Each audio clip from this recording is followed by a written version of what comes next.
Welcome to my ramblings. My producer tells me that it would be useful for me to talk about certain topics that certain things that I've experienced in my life as a career writer, in particular freelancer. So this chapter one of this Simmons Freelance Adventures will be about that, the hardships and challenges of being a freelance author or artist. Let me start out by saying that I do know some people who are extremely efficient at this particular lifestyle, at being a professional freelanced artist, whether they're illustrators or dancers or writers. They have a system, they're pragmatic in certain ways, so that means they set up schedules and routines and templates for doing the business end of things. And they're really very clear about goals, timetables, schedules, all of that.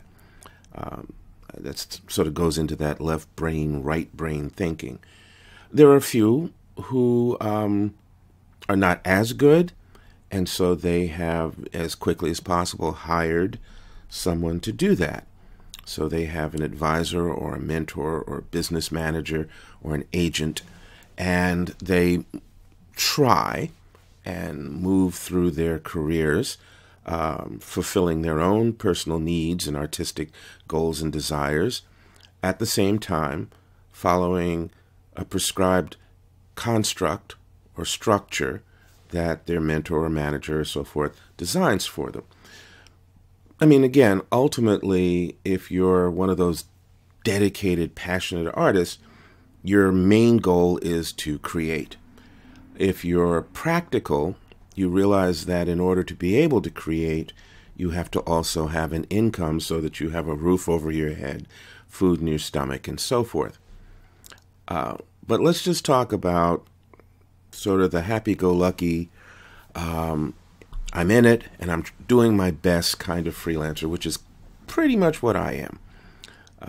I enjoy creating. I enjoy making things happen, things that were based on my imagination, viewing possibilities, imagining possibilities, and then setting forth a plan, well, if you want to think about it as an illustrator, doing thumbnail sketches and layouts to help you eventually create the comic strip, comic book, fine art, painting, whatever it is that you're doing.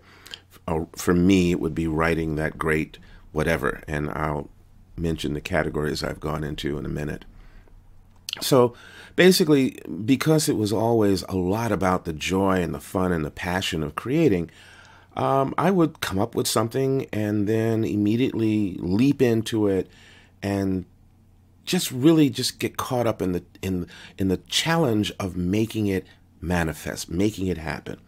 And that would be so much fun and so exciting for me, getting the right people together to make it happen, that I would often slip, slide, jump over, trip over the business aspects of it. Now, this is, starting out in my early days in particular.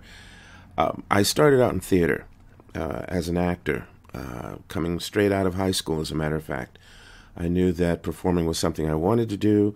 I enjoyed it. I felt that I was good at it. I had some compliments and praises from a few folks, so what the heck? Let me try this out. And I had some luck in finding a couple of agents that originally worked with me, and I got into some theater by joining sort of those off Broadway groups, or picking up the publications of show business and backstage and reading about auditions and going to those auditions. And a good deal of the time, there was no pay for any of this. And that's one of the things you start to realize. You're not necessarily going to become a superstar instantly, get a really good paying gig that leaps into the next great paying gig, and so forth and so on.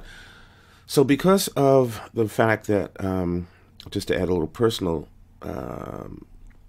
information, because my mother was very sick, and we weren't able to stay in the apartment we were in, so she had to go into a home where she could be taken care of, and I was pretty much on my own.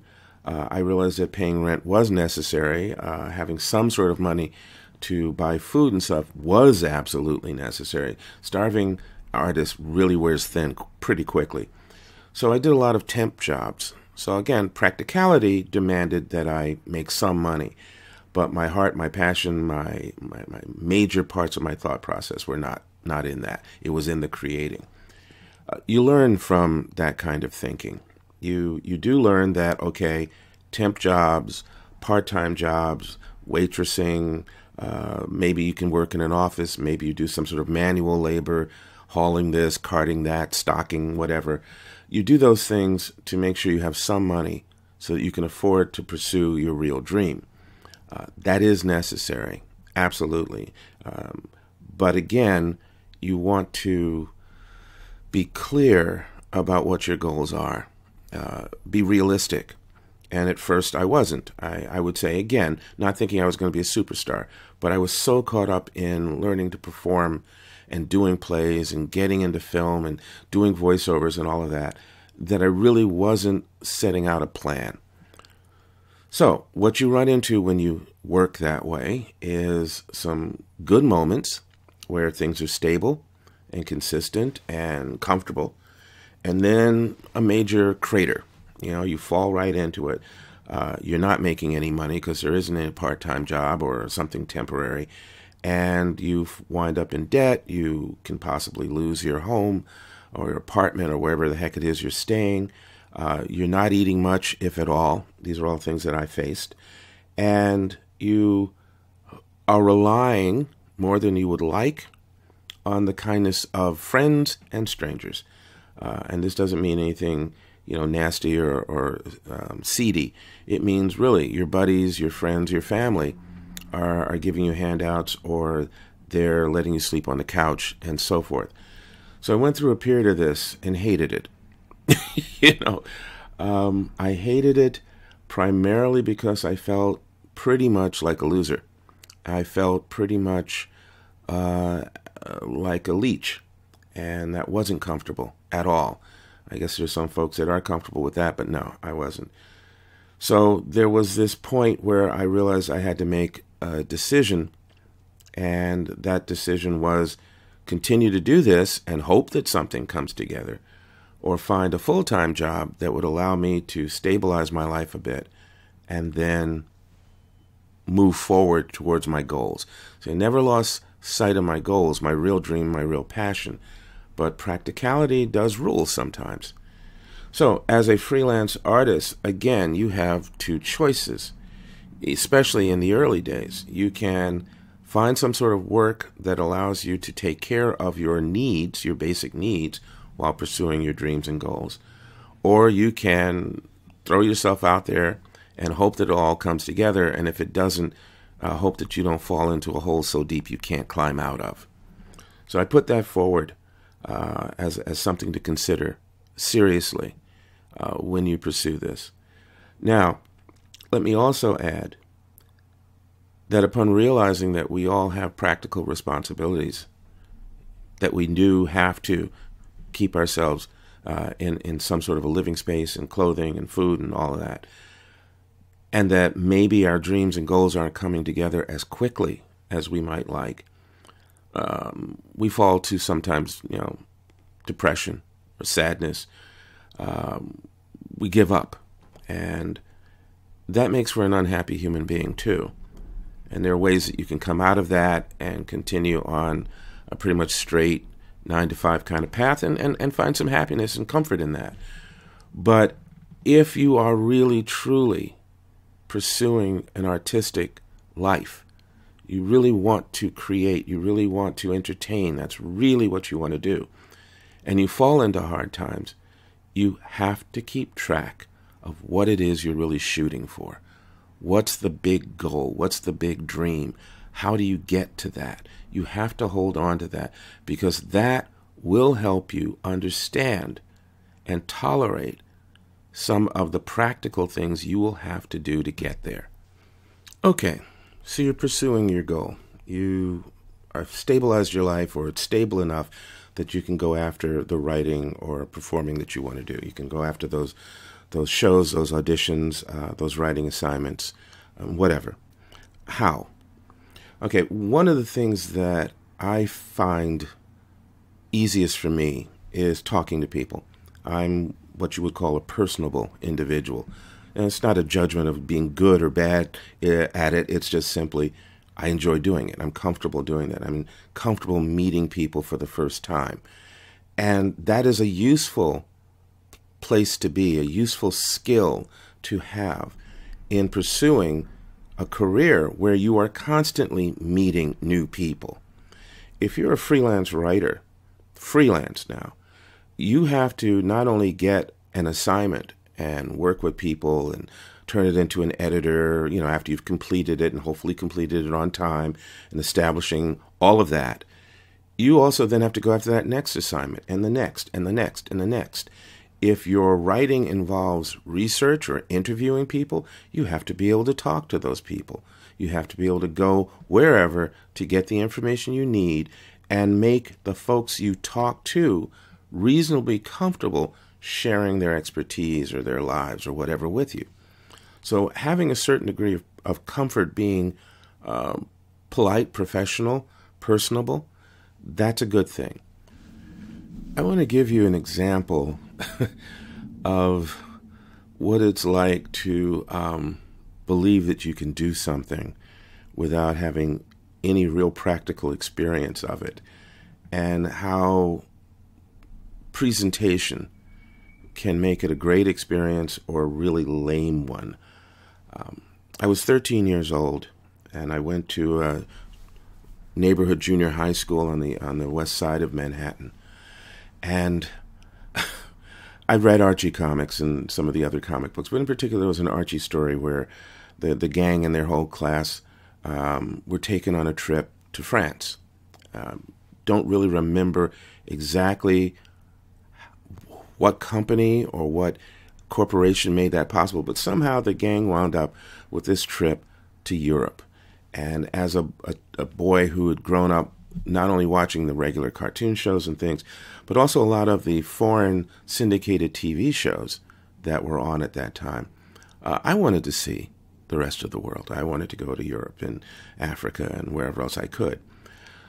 So after reading this particular issue and thinking, well, I have a French class in junior high, and it's a great group of kids, and I like my teacher.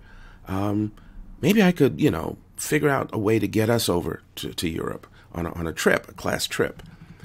And I don't really remember where the idea came from, the next step, let's say, but somehow I got it in my mind that I knew the French embassy was on the other side of Central Park, on Fifth Avenue somewhere, and that if I found that and went there and spoke to them, maybe I could get them to underwrite a trip. And I don't think underwrite was the word. I think sponsor was the word I was thinking of at that time.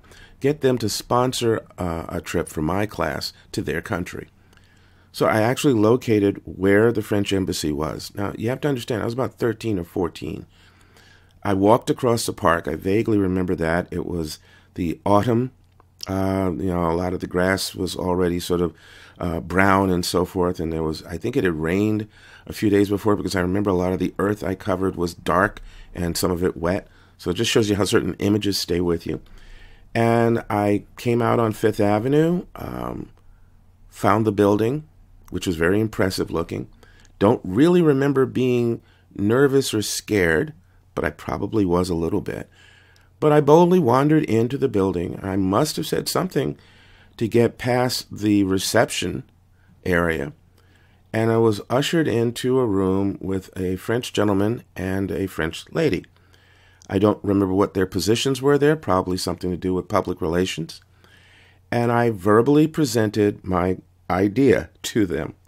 I remember being up and sort of happy and thinking it was a really great idea, and I'm sure I must have, verbalized it clearly enough, because I remember them sitting there listening and nodding and certain smiles across their faces. And Lord knows what they were thinking at that time. what's important is, no, they didn't. They didn't sponsor my class to France. Obviously, it was impractical. It was not something they could do or that the embassy would normally do. But what I do remember, and this is key, they didn't laugh at me. They didn't seem annoyed. They didn't throw me out. They didn't make me feel small. They didn't make me feel, what a stupid idea. What are you doing here? What they did was somehow explain to me how they couldn't arrange such a trip. But then they said, basically, feel free to come back here anytime, and we can supply you with brochures and maps. And at that time, they had reel-to-reel films of France, their country, the cities, and so forth.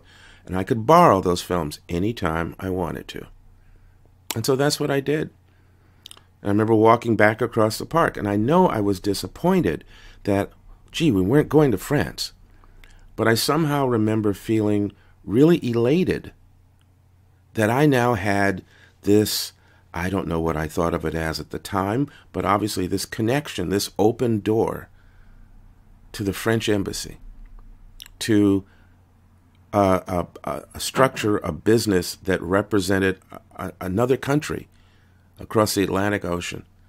I had done that. This little black kid, living just a tiny bit south of Harlem, who was 13 or 14 years old, and who really hadn't seen much of the world at all, except maybe New York and Boston.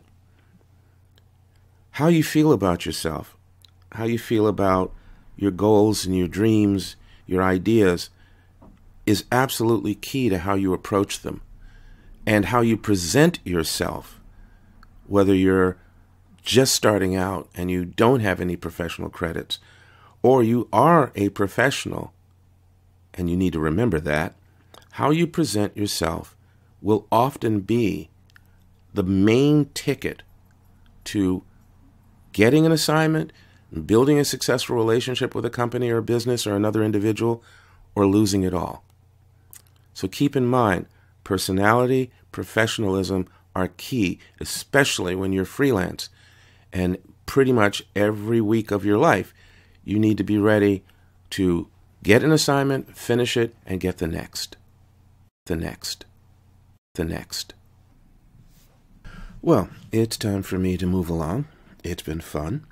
And I'll be back again with some more stories and insight from my wild and rocky life as a freelance artist and writer. Until then, take care, go forth, and be brilliant.